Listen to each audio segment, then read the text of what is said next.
noches. Les damos la bienvenida al programa Rostros de la Trata. Recuerden que nuestras formas de contacto en Facebook nos pueden encontrar como Rostros de la Trata. También pueden mandar un mensaje a tu diputado JGATV, o bien en Twitter, Rostros de la Trata, @Rostros de la Trata, solo con D, la E de se la vuelan. O también en la cuenta de la casa de nuestro anfitrión es @tudiputado JGATV. Le doy la bienvenida a nuestra invitada, la psicóloga Patricia Caso. Muy buenas noches. Buenas noches. Presidenta y fundadora de Fundación Camino a Casa. Sí. De la Asociación Camino a Casa. Nos da mucho gusto que nos pueda acompañar el día de hoy aquí. Diana, buenas noches. Buenas noches, Patricia. Buenas noches.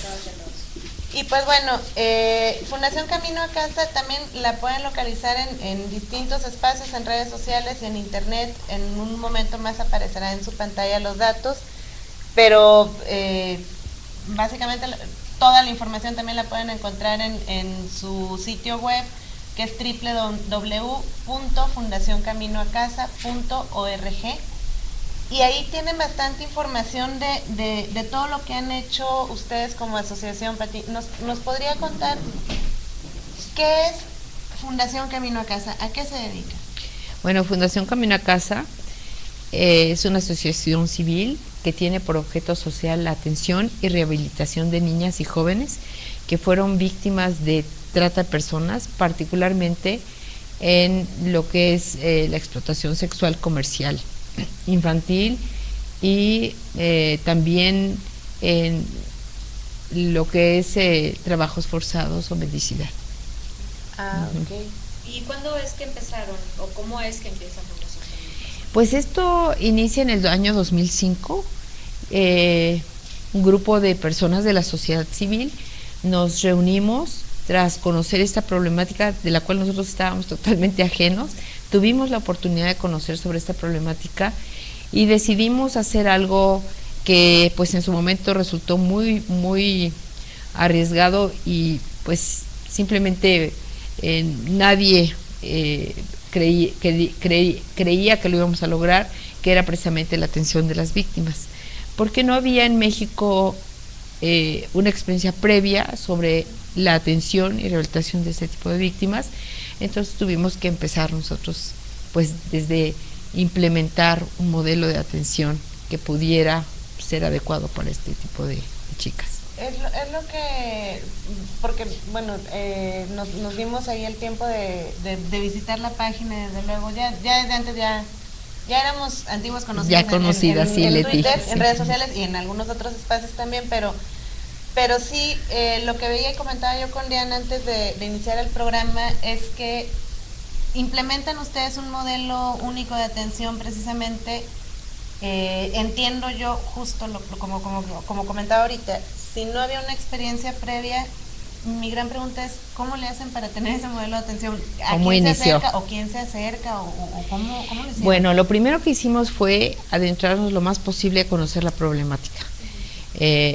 Los estudios que existían, que bueno, en su gran mayoría eran estudios no realizados en México, sino en el extranjero, pero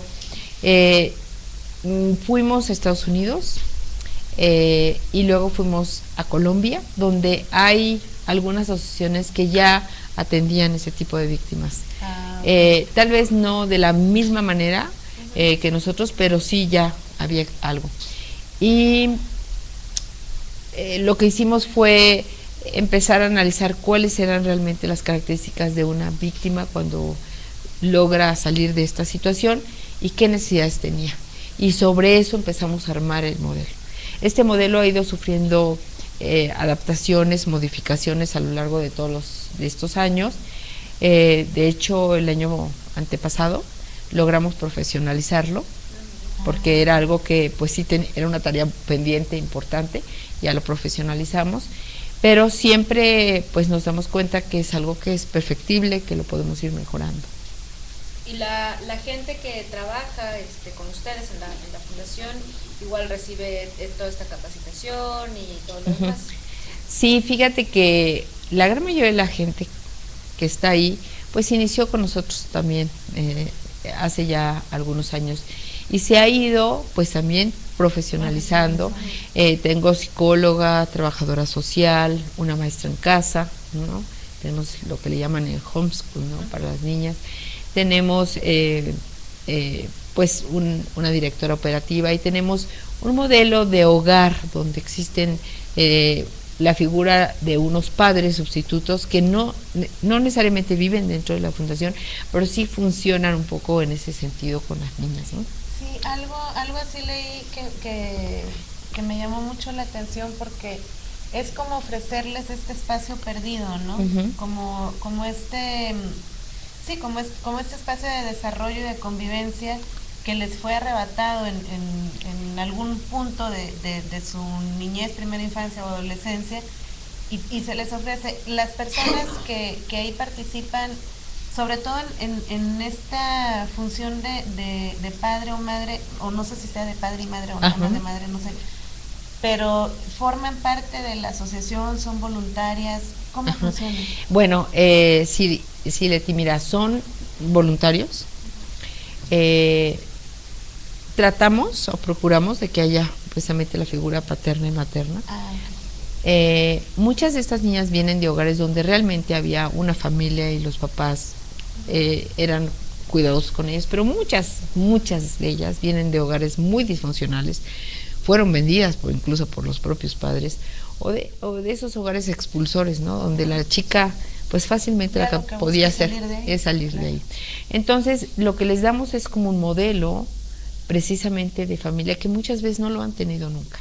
Entonces ellas pueden observar lo que es un hogar, lo que es una pareja, ¿no?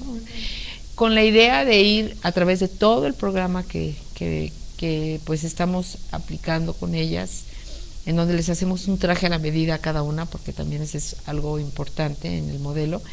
Pues las niñas tienen por lo menos imágenes que pueden ellas elegir o no, ¿verdad? Pero decir yo quiero algo así, ¿no? Esto me gusta para mi vida. O a lo mejor tal vez, bueno, creo conocer algo diferente a lo que ya se tenía antes de llegar ahí, ¿no? Exactamente. Es que ahorita y tomando un poco lo que mencionabas al principio, que van ustedes a Estados Unidos, van a Colombia, sin duda particularmente Colombia, ¿no? Ha ido haciendo muchas cosas, Costa Rica y quizá Argentina. ¿Siguen ustedes manteniendo lazos con estas organizaciones que al principio fueron de alguna manera partícipes en la creación de este modelo? ¿Sigue habiendo la red, o sea, Fundación Camino a Casa pertenece o participa también con otros todas las fundaciones parecidas? Bueno, a nivel internacional, sí. Con Colombia seguimos teniendo algún contacto.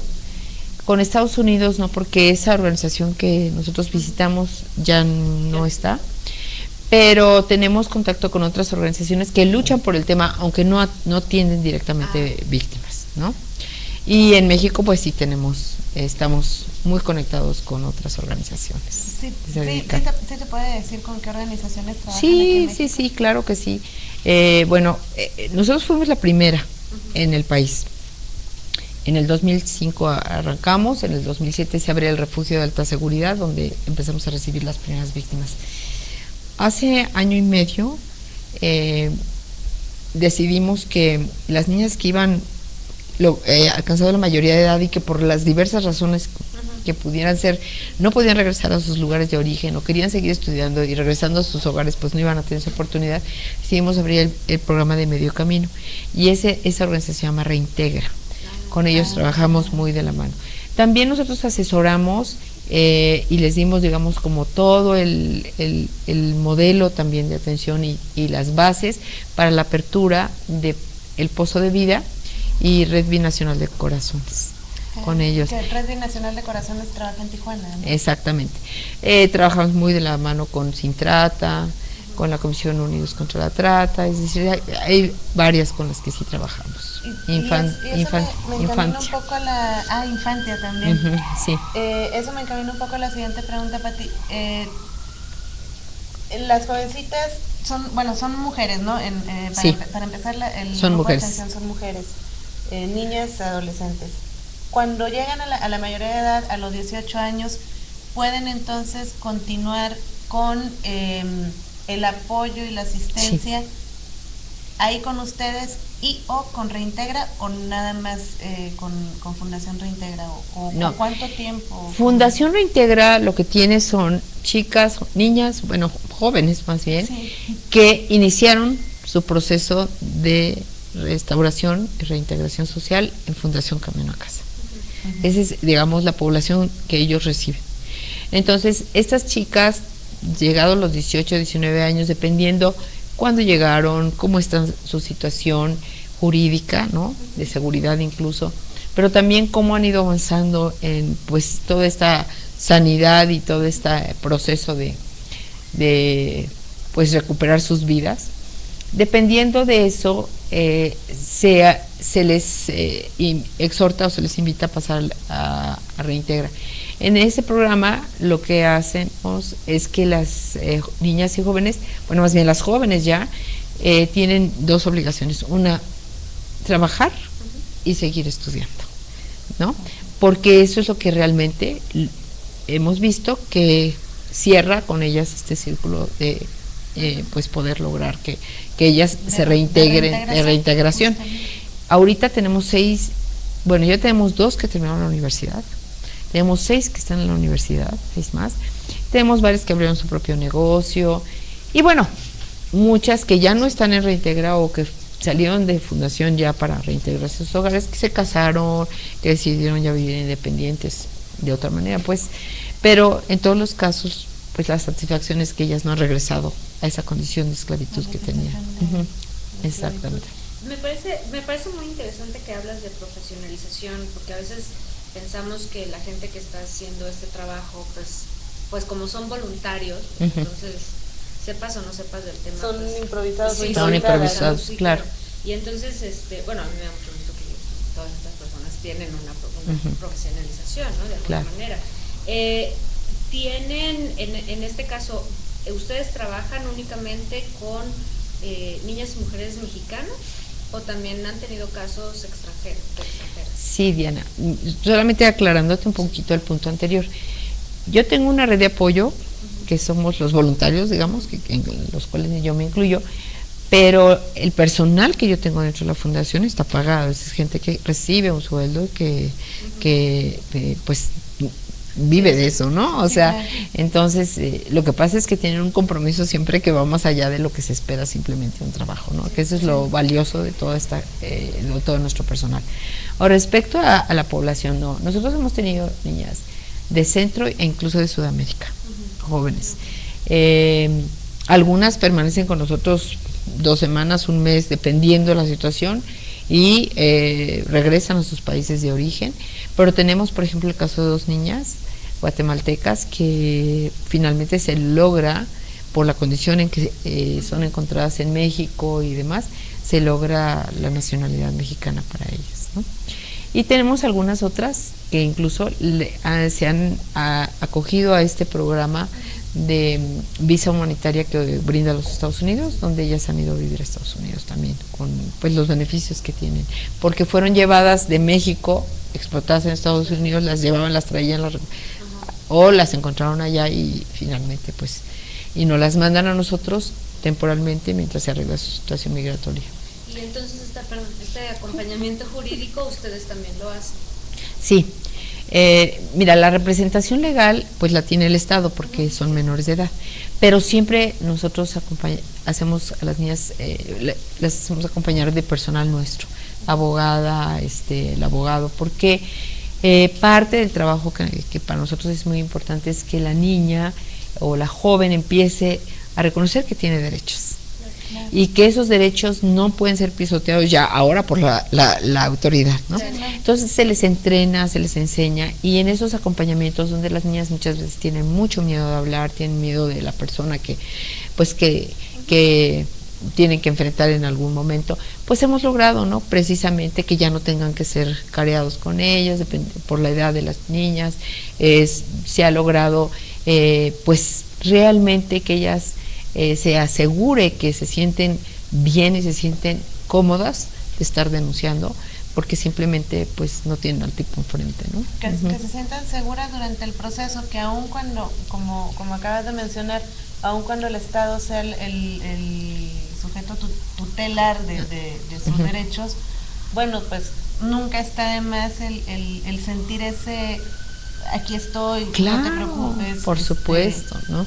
No estás sola, claro, no, simplemente te no acompaño. Estás sola. No, y fíjate que incluso nos ha funcionado muy bien, porque bueno, ahora hay autoridades en el Distrito Federal que son extraordinarias y que ya están muy sensibilizadas. Por eso ha tocado muchas que no.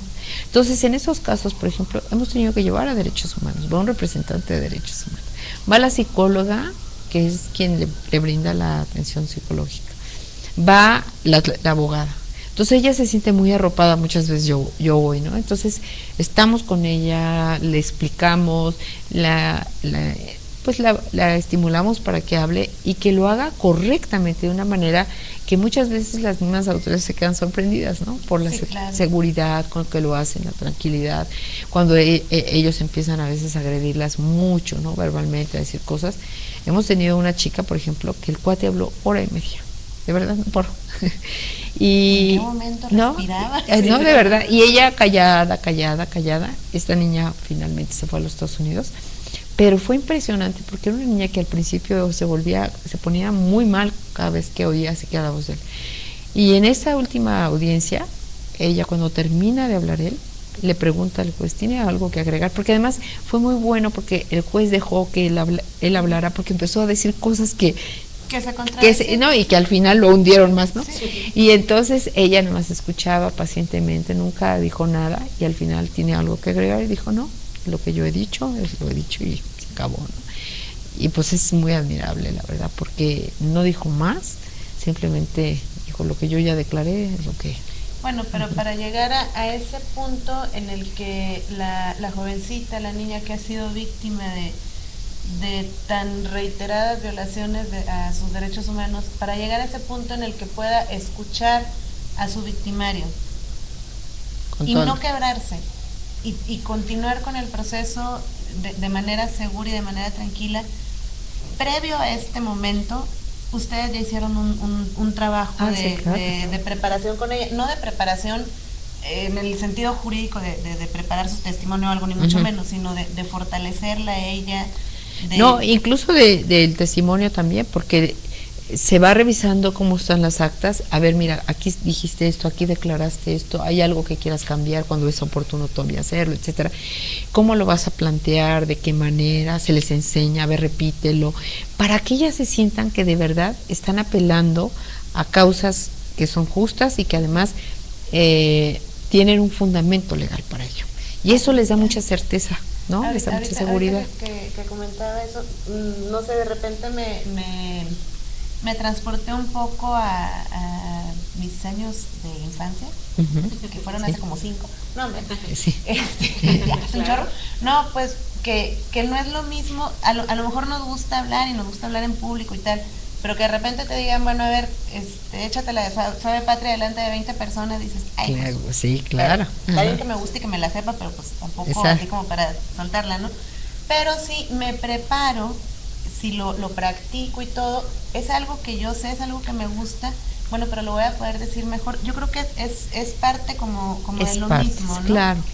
Es algo que ellas saben que lo vivieron, no tienen duda de que pasó, cómo pasó, pero no es lo mismo decirlo aquí en corto con mi psicóloga, mi psicólogo, allá decirlo delante de alguien que sabrá Dios quién sea, que a lo mejor es el MP, claro, pero ella no tiene la misma confianza. Claro, ¿no? Pues mira, yo creo que eso es el trabajo interdisciplinario de todo el equipo, ¿no?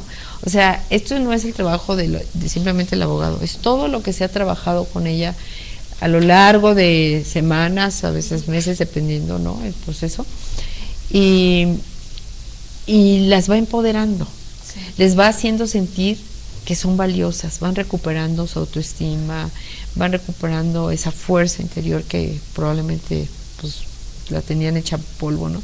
Entonces es un trabajo como muy minucioso, por eso te digo que en realidad eso es la satisfacción más grande que tenemos, ¿no? Cuando vemos a una niña empoderada que llegó y casi se golpeaba contra las paredes y nos insultaba y nos decía cosas, porque pues eso es parte del proceso, como llegan muchas veces muy agresivas, y de repente las ves ya en un proceso de pensamiento mucho más claro, entendiendo por qué me voy a ir a presentar, el valor de mi testimonio y sobre todo lo que se va a lograr al final de todo eso, que es que el cuate pues se quede encerrado y pague todo lo que hizo y se haga la justicia. Pues para ellas de verdad se vuelve, cuando ellas ven que de verdad esa persona fue encarcelada y fue sentenciada a X años, para ellas es sanidad interior también. Es decir, es recuperar la confianza en las autoridades, es recuperar y decir, ¿sabes qué? Valió la pena mi esfuerzo, valió la pena que yo me contuviera, que no dijera más allá de... Les enseñamos precisamente a no hablar cosas que a lo mejor se van a enredar, ¿no? Porque al final, pues las emociones te brincan, ¿no? No, tan simple, a lo mejor tienen todo el derecho y todas las ganas de decirle 27 groserías. Exacto. Y eso jurídicamente ¿a qué te lleva, no? Sí, exactamente. Entonces tratamos de que ellas pues tengan ese dominio propio y por eso estamos, pues, practicamos con ellas y están con la abogada y tenemos asesores que están con ellas. A ver, si te preguntan esto, ¿cómo vas a contestar? Y siempre también algo que les da mucha certeza es que las niñas o las jóvenes les decimos, siempre habla la verdad.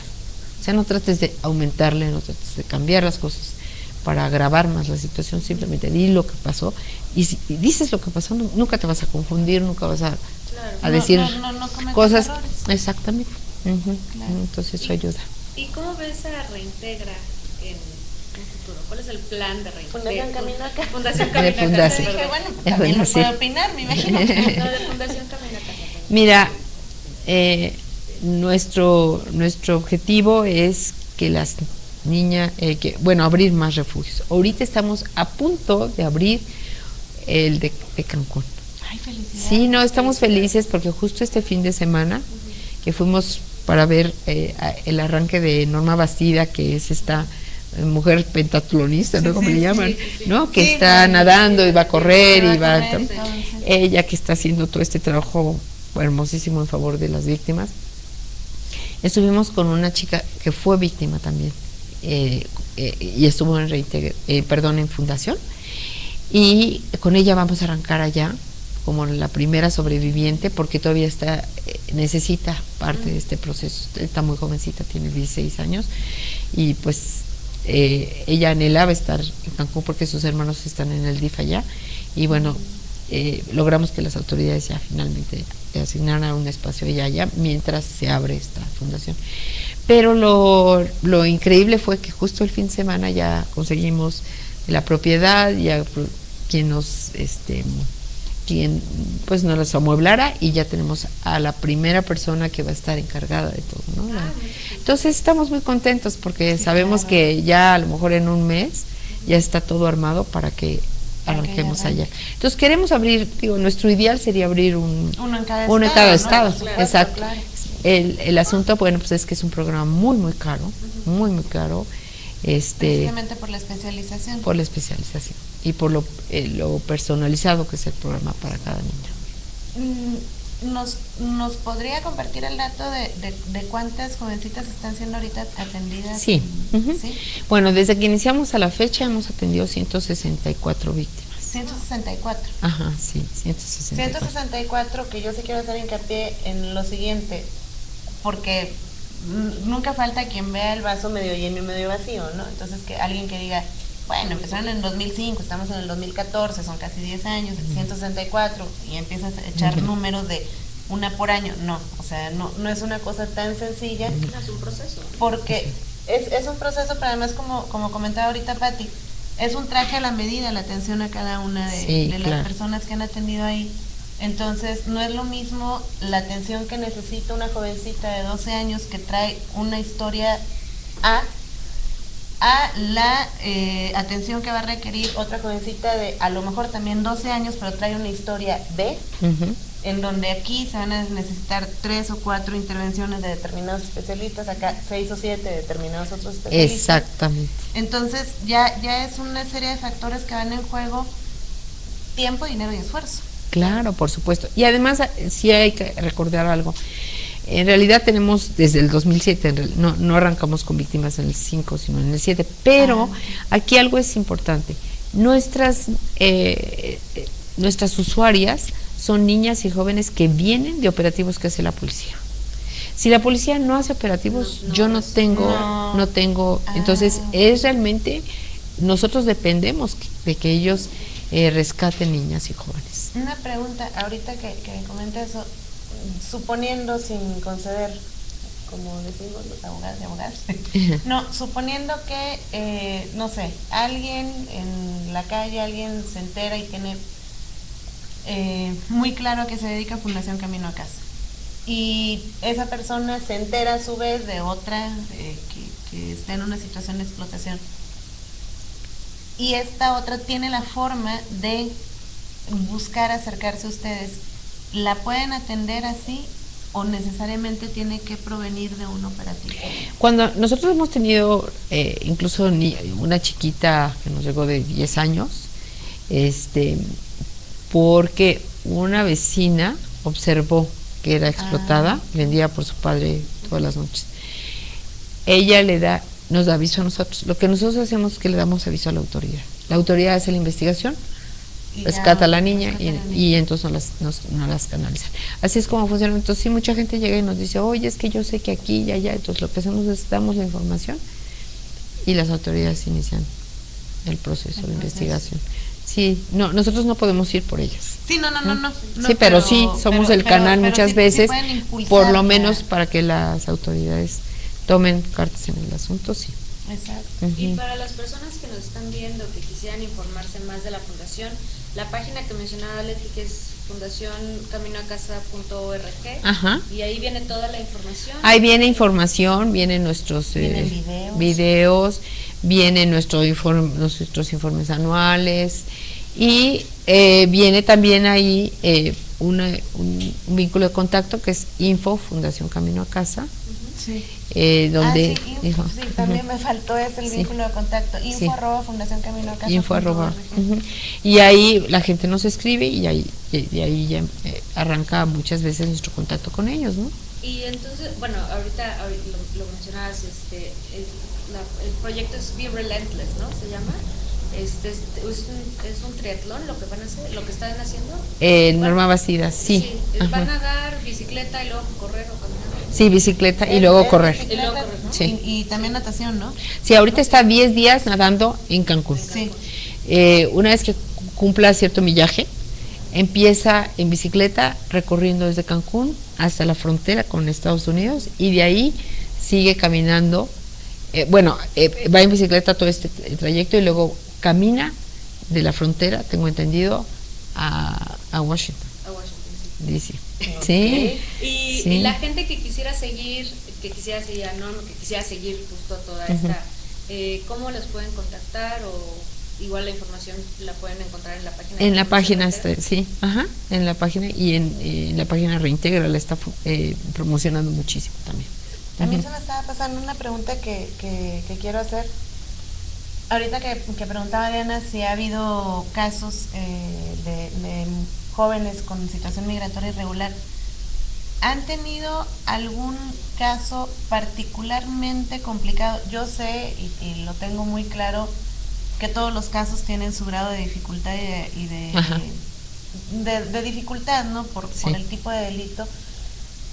Pero alguno así emblemático del que se pueda comentar algo, Pati, y que nos puedas compartir para que, pues, me parece importante también para que nuestra audiencia tenga claro del esfuerzo que ustedes realizan, hasta dónde se tiene que hacer, ¿no? ¿Qué hacer? Pues mira, sí tenemos varios, ¿no? Pero particularmente tenemos a una chiquita que hoy ya es una mujer, ¿no? Tiene 20 años, pero ella llega a los 13 años, a los 15 años con nosotros. Ella es captada siendo un adolescente de 13 años en el metro Pino Suárez por un padrote que la empieza a enamorar. Y en cuestión de una semana, la chica cae rendida porque era un joven de 19 años que le pinta todo un escenario maravilloso. Se la lleva a Tenancingo, Tlaxcala. Y ahí empieza pues su suplicio, ¿no? Imagínate, a los 13 años, la chica siendo vendida 20, 30 veces por día, ¿no?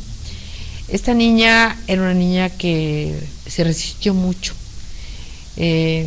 peleaba mucho, se defendía mucho, y le ponía unas tundas el cuate terribles, terribles, terribles. La quemaba con la plancha, tiene su cuerpo marcada las planchas, la plancha quemaba, así que la quemaba, le apagaba los cigarros en el cuerpo, le rompía la cara no sé cuántas veces, la hizo abortar varias veces, es decir, tuvo una situación terrible durante 2 años. Se embaraza finalmente de un bebé de él, y él la dejaba ver al bebé creo que una vez a la semana, nada más, y 1 o 2 horas. Después de haberla hecho abortar, finalmente... Sí, porque el bebé no era de él, entonces, ¿no? Okay. Tú sabes cómo es esto, sí. ¿No? Es un mecanismo de control también. Y a esta chica, había un cliente, que era un señor mayor, que yo creo que le daba mucha ternura a esta niña, y entonces pagaba por estar con ella, pero no la tocaba, sino se dedicaba a decirle: tú puedes salir de esto, eres muy jovencita, no permitas, yo te ayudo. La fue empoderando, le fue ayudando como para que pudiera de verdad ella tener la fuerza de hacerlo. Tiene ahora sí que pues la bendición, yo pienso que estando en esa situación, al tipo sufre un accidente, lo tienen que enyesar la pierna y un brazo, no sé qué, y entonces la mamá, que era la que cuidaba a la chiquita, le dice: pues te cuido a ti o cuido al niño. Entonces le entregan al bebé, y le dice, ella le dice: ay, déjame ir a ver a mi tía, porque era la única persona con la que ella podía tener contacto telefónico, ¿no? Y cuando llega con la tía se da cuenta que hay algo muy extraño en todo esto. La niña tenía una relación terriblemente disfuncional con la mamá, entonces siempre pensaron que ella estaba con el cuate porque lo quería, pero ella se da cuenta que no. Y la tía empieza a decirle: oye, ¿qué te pasa? Y como esta persona, ella refiere que realmente le había animado mucho a hablar, pues entonces decide decirle a la tía. La tía la lleva con las autoridades y es rescatada. Esta niña de verdad nos costó muchísimo trabajo, porque tenía episodios de verdad en donde ella tenía pues cierta despersonalización, empezaba a gritar, se golpeaba contra la pared, se ponía de verdad de una manera que no podíamos ni controlar. Hoy esa chica, gracias a todo el proceso de restauración y de reintegración, pues ella salió adelante, hizo una carrera técnica de hotelería, ya está casada, tiene otro bebé, vive muy contenta con su esposo, y ya su vida cambió, ¿no? Su vida cambió radicalmente, y nos damos cuenta que pues es una de las muchas historias que tenemos, ¿no? Su hijo no le peleó la patria potestad en su tratamiento. No, él sabe que no se puede ni acercar, porque de hecho la investigación está abierta, y la idea es precisamente que van a ir contra él, porque hay mucha información, no solamente de ella, sino de otras víctimas, y lo quieren agarrar. Bueno, pero es que él sabe que se da de todo, y de repente hay quien tiene no sé, un desafío moral impresionante, que dice: no importa, yo quiero seguir teniendo relación con ella o algo, ¿no? Pero... sí, pero en el caso, por ejemplo, del bebé, dices tú, en el caso del bebé, ella traía es una niña, traía a la niña con ella cuando llega con la tía. Entonces no es necesario, pero hemos tenido víctimas que se quedan con los bebés, ellos, y después viene el rescate de las autoridades, y hemos tardado hasta 6 meses en que se recupere al chiquito y se le entrega a la mamá. Nosotros tenemos en la casa también a los niños. Cuando son recuperados, esa parte, nosotros, porque es parte de la reintegración de ellas, la sanidad de ellas, el recuperar a sus chiquitos, e incluso aprender a ser mamás, muchas de ellas no lo saben. Sí, claro, porque justo lo que comentaba ahorita, ¿no? Si están separadas, en cierta medida también están desvinculadas de sus hijos e hijas, sí. No porque quieran estarlo así, ¿no? Sino porque es la forma en la que les controlan. ¿Algún evento próximo que tengan en puerta que quieran comentarlo aquí, o bien que sería ya básicamente mi última pregunta, que tengo como muchas preguntas, ¿no? Pero si hay alguna persona que quisiera ser voluntario o voluntaria, a lo mejor no precisamente por lo particular de la atención ahí, a lo mejor no precisamente dentro del refugio, pero con donativos o con material o con juguetes para los niños y niñas. ¿Qué es lo que tiene que hacer para ponerse en contacto con ustedes? Pues a través de precisamente esta info @ Fundación Camino a Casa nos pueden contactar para esos fines y se los agradeceríamos muchísimo. La verdad es que necesitamos muchísimo recursos, ¿no? Porque el programa es muy, muy complicado y caro, pero también recibimos donativos en especie, que pues nos caen muy bien. Y si alguien quiere participar en el voluntariado, tenemos un voluntariado muy proactivo que nos ayuda muchísimo, no solo en la recaudación, sino haciendo mucho trabajo precisamente en favor de las niñas. Entonces, pues con mucho gusto podemos empezarlo a enlazar con ese trabajo también.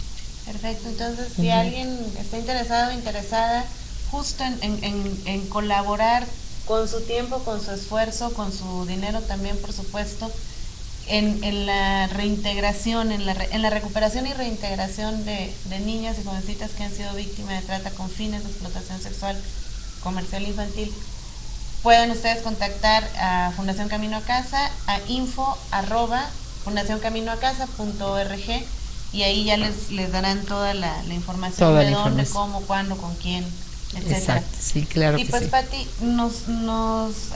a mí particularmente, por eso que también hablo por Diana, nos da mucho gusto que nos hayas acompañado. Muchas gracias. Como ustedes saben, ya tenemos también un espacio en radio que se transmite los martes a las 12 del día. Entonces, afortunadamente, Pati nos acompaña nuevamente el martes próximo. Ahí retomaremos algunas preguntas, pero yo al menos me quedé como con 5 preguntas. Sí. Yo también. Pero la retomamos. Sí, pero la retomamos el martes. Ahora, claro ahora va a empezar Diana porque, perdón, casi ni te dejé hablar. No. Pero muchas gracias, Pati. No, muchísimas gracias, Leti y Diana. Felicidades por este espacio en Cancún. Ojalá que sí, que estamos pronto felices porque ya lo estamos viendo muy concreto, muy y estuvimos con la fiscal de delitos sexuales, con el subprocurador y están emocionados de tener un espacio particularmente dirigido a este tipo de... No, y sobre todo que en Cancún es un punto neurálgico. No, es tremenda lo que está pasando. Entonces, de verdad, muchas felicidades. Gracias. Muchas gracias, Pati. Y pues bueno, no olviden que ahorita terminando sigue la programación con el licenciado Jorge Aviño Ambriz y el espacio de respuestas.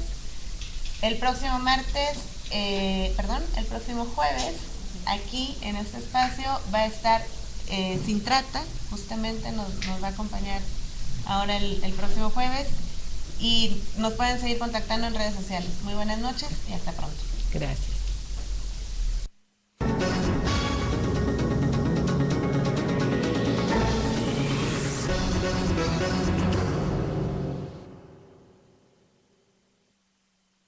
Internet, en un momento más aparecerá en su pantalla los datos, pero básicamente toda la información también la pueden encontrar en su sitio web, que es www.fundacioncaminoacasa.org, y ahí tienen bastante información de todo lo que han hecho ustedes como asociación. Pati, ¿nos podría contar qué es Fundación Camino a Casa? ¿A qué se dedica?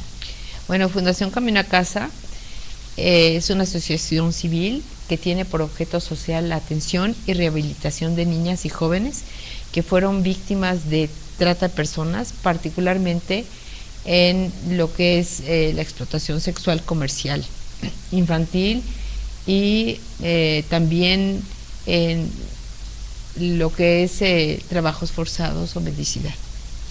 Ok. ¿Y cuándo es que empezaron o cómo es que empieza Fundación Camino a Casa? Pues esto inicia en el año 2005. Un grupo de personas de la sociedad civil nos reunimos tras conocer esta problemática de la cual nosotros estábamos totalmente ajenos. Tuvimos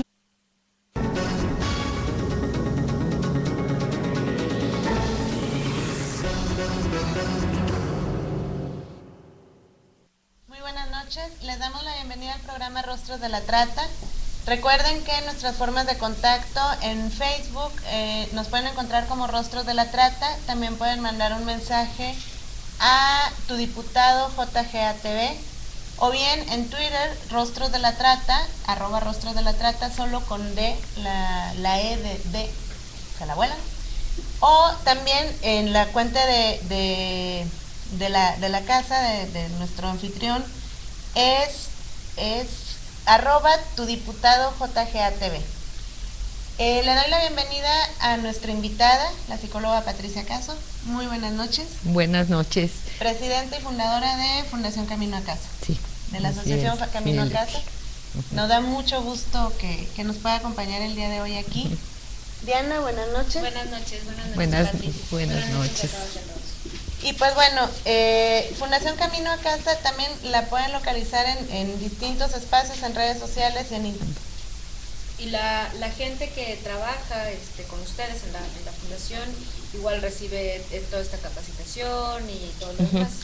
Sí, fíjate que la gran mayoría de la gente que está ahí, pues inició con nosotros también hace ya algunos años y se ha ido pues también profesionalizando. Tengo psicóloga, trabajadora social, una maestra en casa, ¿no? Tenemos lo que le llaman el homeschool, ¿no? Para las niñas. Tenemos pues una directora operativa y tenemos un modelo de hogar donde existen la figura de unos padres sustitutos que no necesariamente viven dentro de la fundación, pero sí funcionan un poco en ese sentido con las niñas, ¿no? Sí, algo así leí que me llamó mucho la atención, porque es como ofrecerles este espacio perdido, ¿no? Como este espacio de desarrollo y de convivencia que les fue arrebatado en algún punto de su niñez, primera infancia o adolescencia, y se les ofrece. Las personas que ahí participan la oportunidad de conocer sobre esta problemática y decidimos hacer algo que pues en su momento resultó muy, muy arriesgado y pues simplemente nadie creía que lo íbamos a lograr, que era precisamente la atención de las víctimas, porque no había en México una experiencia previa sobre la atención y rehabilitación de este tipo de víctimas. Entonces tuvimos que empezar nosotros pues desde implementar un modelo de atención que pudiera ser adecuado para este tipo de chicas. Es lo que, porque bueno, nos dimos ahí el tiempo de visitar la página, desde luego, ya desde antes ya éramos antiguos conocidos, ya conocidas, en Twitter, sí, en redes sociales y en algunos otros espacios también, pero sí, lo que veía y comentaba yo con Diana antes de iniciar el programa es que implementan ustedes un modelo único de atención precisamente. Entiendo yo justo como comentaba ahorita, si no había una experiencia previa, mi gran pregunta es ¿cómo le hacen para tener ese modelo de atención? ¿A quién se acerca o quién se acerca o cómo lo hicieron? Bueno, lo primero que hicimos fue adentrarnos lo más posible a conocer la problemática. Los estudios que existían, que bueno, en su gran mayoría eran estudios no realizados en México, sino en el extranjero, pero fuimos a Estados Unidos y luego fuimos a Colombia, donde hay algunas asociaciones que ya atendían ese tipo de víctimas. Tal vez no de la misma manera que nosotros, pero sí ya había algo. Y lo que hicimos fue empezar a analizar cuáles eran realmente las características de una víctima cuando logra salir de esta situación y qué necesidades tenía. Y sobre eso empezamos a armar el modelo. Este modelo ha ido sufriendo adaptaciones, modificaciones a lo largo de de estos años. De hecho, el año antepasado logramos profesionalizarlo, porque era algo que pues sí era una tarea pendiente, importante, ya lo profesionalizamos, pero siempre pues nos damos cuenta que es algo que es perfectible, que lo podemos ir mejorando.